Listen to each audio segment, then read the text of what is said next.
എൻ്റെ ഒരു അടുത്ത സുഹൃത്തിൻ്റെ വീട്ടിൽ ഒരിക്കൽ താമസിക്കാൻ പോയി. വൈകുന്നേരം ഭക്ഷണം തന്നതിന് ശേഷം അദ്ദേഹത്തിൻ്റെ ഭാര്യ എനിക്ക് മാങ്ങ നുറുക്കി തന്നു. മാമ്പഴം എനിക്ക് വലിയ ഇഷ്ടമാണ്. ഞാൻ മാമ്പഴം കഴിച്ചതിന് ശേഷം അവരോട് ചോദിച്ചു, നല്ല മധുരമുള്ള മാങ്ങയാണല്ലോ, നിങ്ങൾ എവിടെ നിന്നാണ് വാങ്ങിച്ചത് എന്ന് ചോദിച്ചു.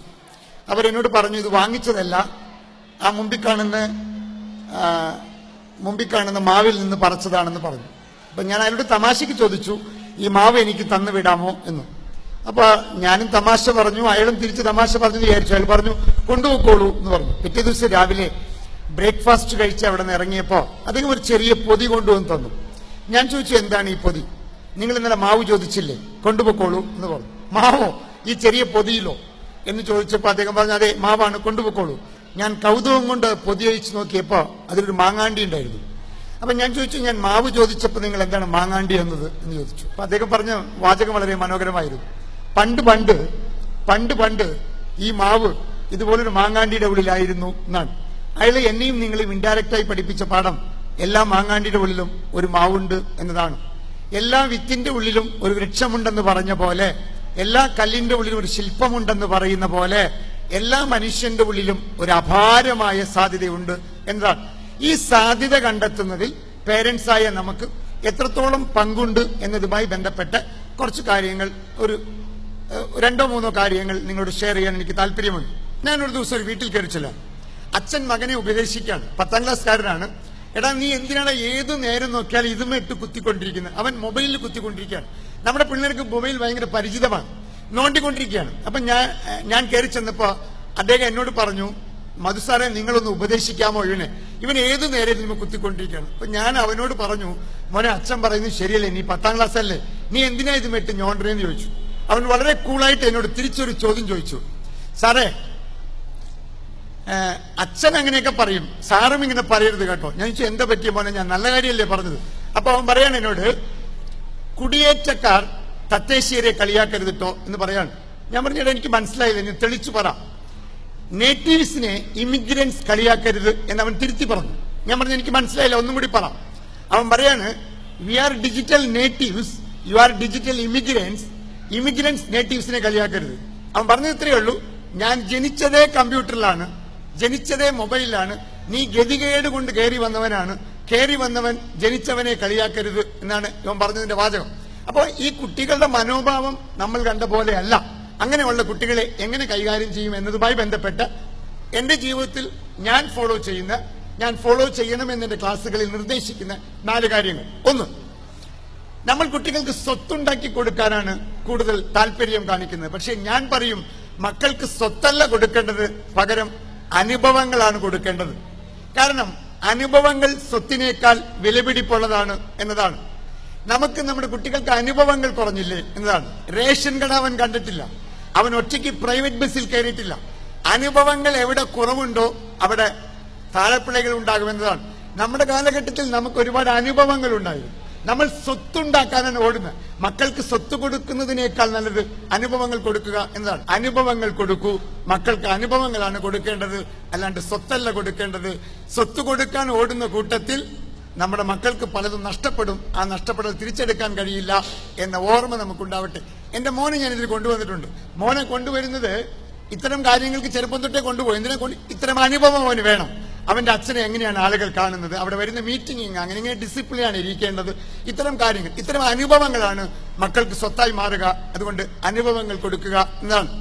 രണ്ടാമത്തത്, മക്കളെ സഹകരിക്കാൻ പഠിപ്പിക്കുക, മത്സരിക്കാൻ പഠിപ്പിക്കാതിരിക്കുക എന്നതാണ്. ഇത് പറയുമ്പോൾ നിങ്ങൾക്ക് വളരെ ഷോക്കിംഗ് ആയിരിക്കാം, പക്ഷെ യാഥാർത്ഥ്യം അതല്ലേ. ജീവിതം എന്നത് കംപ്ലീറ്റ് സഹകരണത്തിന്റെ മേഖലയല്ലേ. സഹകരിക്കാതെ കുടുംബജീവിതം മുന്നോട്ട് കൊണ്ടുപോകാൻ കഴിയുമോ എന്നതാണ്. നമുക്ക് ഒരാളെ തോൽപ്പിക്കുക, മറ്റാൾ ജയിപ്പിക്കുക എന്നതിന്റെ അപ്പുറത്ത് എങ്ങനെയാണ് കൂടെ ഉള്ളവരുമായി സഹകരിച്ചു പോവുക എന്ന് മക്കളെ പഠിപ്പിക്കണം. ഞാനതിന് പേരൻസിനോട് പറയുന്ന ഒരു നിർദ്ദേശമുണ്ട്. ദയവായി മക്കളെ സോളോ സോങ് പഠിപ്പിക്കാൻ പ്രോത്സാഹിപ്പിക്കാതിരിക്കുക, സോളോ നൃത്തങ്ങളെ പ്രോത്സാഹിപ്പിക്കാതിരിക്കുക, ഗ്രൂപ്പ് നൃത്തങ്ങളും ഗ്രൂപ്പ് പാട്ടുകളും പാടിപ്പിക്കുക. കാരണം ഞാനൊരു സംഘനൃത്തം ചെയ്യുമ്പോൾ എന്റെ അടുത്തിരിക്കുന്ന ആളുടെ ചുവടുകൾക്കനുസരിച്ച് എന്റെ ചുവടുകളെ ഞാൻ ക്രമപ്പെടുത്തേണ്ടിയിരിക്കുന്നു. പക്ഷെ ഞാൻ സോളോ ഡാൻസ് അഭിനയിക്കുമ്പോൾ എന്റെ നൃത്തച്ചുവടുകൾ ഞാൻ തീരുമാനിക്കാം. പക്ഷെ എന്റെ കൂടെ ഉള്ള ആളുടെ നൃത്തച്ചുവടുകൾക്കനുസരിച്ച് എന്റെ ചുവടുകൾ മാറ്റാൻ ഞാൻ പ്രാപ്തനായില്ലെങ്കിൽ നമ്മുടെ ജീവിതം നഷ്ടമാകുമെന്നതാണ്. യഥാർത്ഥത്തിൽ ഒരു ഗ്രൂപ്പ് ഡാൻസ് അല്ലേ കുടുംബജീവിതം? ഭർത്താവിന്റെ ചുവടുകൾക്കനുസരിച്ച്, ഭാര്യയുടെ ചുവടുകൾക്കനുസരിച്ച് ഒന്നിച്ച് നൃത്തം ചെയ്യേണ്ട കുടുംബങ്ങൾ ഒറ്റയ്ക്കൊറ്റയ്ക്ക് നൃത്തം കഴിക്കുമ്പോൾ ഉണ്ടാകുന്ന ദുരന്തമല്ലേ ഇവിടുത്തെ ഡൈവോഴ്സുകൾ ഉണ്ടാകുന്നത്? അതുകൊണ്ട് മക്കളെ സഹകരിപ്പിക്കുന്നത് എങ്ങനെയാണ് എന്ന് പഠിപ്പിക്കണം. നീ നിന്റെ കാര്യം നോക്ക്. ചെറുപ്പത്തിൽ ഞാൻ കേട്ടിട്ടുണ്ട്, പല കുടുംബങ്ങളിലും പറയും, ചേട്ടനിയമ്മ വഴക്ക് കൂടുമ്പോ പറയും, നീ നിന്റെ കാര്യം നോക്കടാ, നീ നിന്റെ കാര്യം നോക്കടാ, നീ നിന്റെ കാര്യം നോക്കടാ, നീ നിന്റെ കാര്യം നോക്കടാ എന്ന് പഠിപ്പിച്ച് വിട്ടത് കൊണ്ട് അവന് 35 വയസ്സും നിങ്ങൾക്ക് 70 വയസ്സായപ്പോ അവനവന്റെ കാര്യം നോക്കിപ്പോയി. നിങ്ങൾ എൽഡേഴ്സ് ഹോമിലായി. അപ്പൊ മക്കളോട് നീ നിന്റെ കാര്യം നോക്കുന്നല്ല പഠിപ്പിക്കേണ്ടത്, നീ അമ്മയുടെ കാര്യവും അമ്മ അച്ഛന്റെ കാര്യവും നമ്മൾ കുടുംബകാര്യം നോക്കണം എന്നാണ് പഠിപ്പിക്കേണ്ടത്. അതുകൊണ്ട് സഹകരിക്കാൻ പഠിപ്പിക്കുക എന്നതാണ്. മൂന്നാമത് പറയാനുള്ളൊരു പ്രധാനപ്പെട്ട കാര്യം, മക്കളെ കമ്പേഷൻ ഉള്ളവരായി വളർത്തുക എന്നതാണ്. അനുകമ്പയുള്ളവരായി, സഹജീവികളുടെ സ്നേഹമുള്ളവരായി വളർത്തുക. അടുത്ത കാലത്ത് നിങ്ങളെയും എന്നെ വേദനിപ്പിച്ചൊരു സംഭവം നിങ്ങൾക്ക് ഓർമ്മയുണ്ടാകും. വയനാട് അട്ടപ്പാടിയിൽ മധു എന്നൊരു ചെറുപ്പക്കാരൻ തല്ലിക്കൊല്ലപ്പെട്ടു. ഞാൻ ഈ വാർത്ത കേൾക്കുമ്പോൾ ഞാൻ വയനാട്ടിലേക്ക് ഒരു ട്രെയിനിങ്ങിന് പോയിക്കൊണ്ടിരിക്കുകയാണ്. കഴിഞ്ഞ 25 കൊല്ലമായി ട്രെയിനിങ് മേഖലയിലുള്ള ഒരാളാണ് ഞാൻ. ട്രെയിനിങ് വളരെ നന്നായി ചെയ്യുന്ന ആളാണ്. എന്റെ കുടുംബത്തിനൊരു പ്രശ്നമുണ്ടായാൽ പോലും എന്റെ ട്രെയിനിങ്ങിനെ ബാധിക്കാറില്ല. പക്ഷേ ഈ മധുവിന്റെ മരണം എന്നെ കാര്യമായി ബാധിച്ചു. എനിക്ക് ട്രെയിനിങ് നന്നായി ചെയ്യാൻ കഴിഞ്ഞില്ല. 2 ദിവസം ഞാൻ അസ്വസ്ഥനായിരുന്നു. ഞാൻ വീട്ടിൽ വന്നിട്ട് ഭാര്യയോട് പറഞ്ഞു, എനിക്ക് അവരുടെ അമ്മേനെ കാണണം. അങ്ങനെ ഒരു ദിവസം ഞാൻ അവരുടെ അമ്മേനെ കാണാൻ അവിടെ ചെന്നു. അമ്മയുടെ കാലുകളിൽ വീണ് മാപ്പ് പറഞ്ഞു. എന്റെ കൂടെയുള്ള സഹോദരന്മാർ ചെയ്ത തെറ്റിന് നിങ്ങളോട് മാപ്പ് പറയുന്നു എന്ന്. കാരണം ഭക്ഷണം കട്ടു എന്നതിന്റെ പേരിലാണ് നമ്മൾ അവരെ തല്ലിക്കൊന്നത്. സത്യം പറഞ്ഞാൽ പുസ്തകം കക്കുന്നവനും ഭക്ഷണം കക്കുന്നവനും കള്ളനല്ല എന്ന് വിശ്വസിക്കുന്ന ആളാണ് ഞാൻ. പുസ്തകം കക്കുന്നവൻ ഒരു സമൂഹത്തിന്റെ ഉയർച്ചയ്ക്ക് വേണ്ടിയും ഭക്ഷണം കക്കുന്നവൻ ഒരു സമൂഹത്തിന്റെ ഗതികേട് സൂചിപ്പിക്കുന്നവനുമാണ് എന്നാണ്. അവനെ തല്ലിക്കൊന്ന ഒരു സമൂഹമാണ്. ആലപ്പുഴയിൽ 4 മണിക്കൂർ വണ്ടി ഇടിച്ച് ഒരാൾ റോട്ടിക്കിടുന്നു. എടുക്കാൻ ആരും ഉണ്ടായില്ല. ആ കിടന്നത് എന്റെയോ നിങ്ങളുടെയോ അച്ഛനോ സഹോദരനായിരിക്കാം എന്നാണ്. അപ്പോ സഹജീവികളോട് സ്നേഹമില്ലാത്തൊരു സമൂഹം എങ്ങനെയാണ് മുന്നോട്ട് പോകാൻ കഴിയുക എന്നതാണ്. എന്നോടൊരു അമ്മ ചോദിച്ചു, ഒരു മീറ്റിംഗിന് പോയപ്പോൾ ഒരു അമ്മ ചോദിച്ചു, നല്ല അമ്മ ആരാണെന്ന് ചോദിച്ചു. ഭക്ഷണം കൊടുത്തുവിടും, അമ്മ രാവിലെ ഭക്ഷണം കൊടുത്തുവിടും, വൈകുന്നേരം വരുമ്പോ ചോദിക്കും, അമ്മ മോനെ കൊടുത്തുവിട്ട ഭക്ഷണം മുഴുവനും കഴിച്ചുവോ എന്ന് ചോദിക്കുന്ന അമ്മയല്ല നല്ല അമ്മ. പിന്നെയോ നിന്റെ ക്ലാസ്സിൽ വേറെ ആരെങ്കിലും ഭക്ഷണം കഴിക്കാതിരുന്നുവോ മോനെ എന്ന് ചോദിക്കുന്ന അമ്മയാണ് നല്ല അമ്മ. അങ്ങനത്തെ അമ്മമാരുണ്ടാകണം എന്നതാണ് പ്രാർത്ഥന. കൊച്ചിന് ഗൾഫിൽ നിന്ന് കൊണ്ടുവന്ന് മിഠായി കൊടുത്തു, അമ്മാവൻ കൊണ്ടുവന്നതാ. കഴിച്ചുകൊണ്ടിരിക്കുമ്പോ അടുത്ത വീട്ടിലെ കൊച്ചു വന്നു. അപ്പൊ അമ്മ പറയാണ്, ഡാ മാറ്റിവെക്കടാ, മാറ്റിവെക്കുക. അടുത്ത വീട്ടിലെ കൊച്ചു പറഞ്ഞു, മാറ്റിവെക്ക്. ചരിത്രം ആവർത്തിക്കും. 25 കൊല്ലം കഴിഞ്ഞപ്പോ ഇവന് കല്യാണം കഴിഞ്ഞു. ഇവന്റെ ഭാര്യയുമായി മുറിയിലിരിക്കുകയാണ്. ഇവൻ നെക്ലസ് കൊണ്ടുവന്നിട്ട് ഭാര്യയുടെ കഴുത്തിലിട്ടപ്പോൾ ഈ അമ്മ, പ്രായമായ അമ്മ, ആ വാതിലിന്റെ മുൻവശത്ത് നടന്നു പോകുമ്പോ ഇവന്റെ ഭാര്യയോട് പറയും, മാറ്റിവെക്കി, ദേ വയസ്സായ അമ്മ പോണു, അത് പ്രശ്നം ഉണ്ടാക്കും, മാറ്റിവെക്കി. തിരിച്ചടി കിട്ടിയില്ലേ? കൊടുത്തതല്ലേ കിട്ടുക? ഈ സഹജീവികളോടുള്ള സ്നേഹം വേണമെന്ന് മക്കളെ പഠിപ്പിക്കേണ്ട നമുക്ക് എവിടെയോ തെറ്റി എന്നാണ്. അത്തരമൊരു കമ്പാഷൻ നഷ്ടപ്പെട്ട സമൂഹം നാളെ.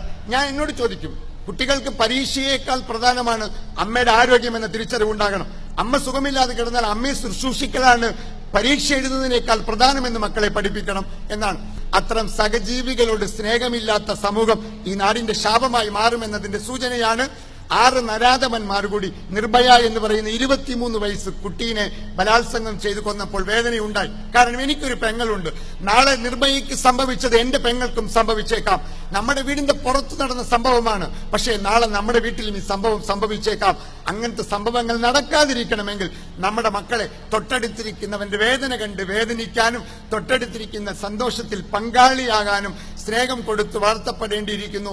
നമുക്ക് സ്വത്തുണ്ടാക്കാൻ സമയമില്ലെങ്കിലും സ്നേഹം കൊടുക്കാൻ സമയം കണ്ടെത്തിയില്ലെങ്കിൽ നാളെ ഉണ്ടാകാൻ പോകുന്ന തലമുറ ദുഃഖത്തിന്റെ തലമുറയായിരിക്കും എന്നതാണ്. ഈ മനോഹരമായ വിത്തുകളിൽ കൊടുക്കുന്ന വൃക്ഷങ്ങളെ കണ്ടെത്തുമ്പോൾ ആ വൃക്ഷങ്ങളെല്ലാം മറ്റുള്ളവർക്ക് തണൽ കൊടുക്കാനും മറ്റുള്ളവർക്ക് പഴങ്ങൾ കൊടുക്കാൻ സൃഷ്ടിക്കപ്പെട്ടതാണ്. മറ്റുള്ളവർക്ക് വേണ്ടി ഉണ്ടാക്കുന്ന അനുഗ്രഹം ലോകത്ത് വലിയ ഉയർച്ചയായി മാറട്ടെ. അങ്ങനത്തെ സന്തതിമാർ ലോകത്തുണ്ടാവട്ടെ. സുന്ദരമായ ഒരു ലോകം ഉണ്ടാകട്ടെ എന്ന പ്രാർത്ഥനയോടുകൂടി അവസാനിപ്പിക്കുന്നു. Thank you.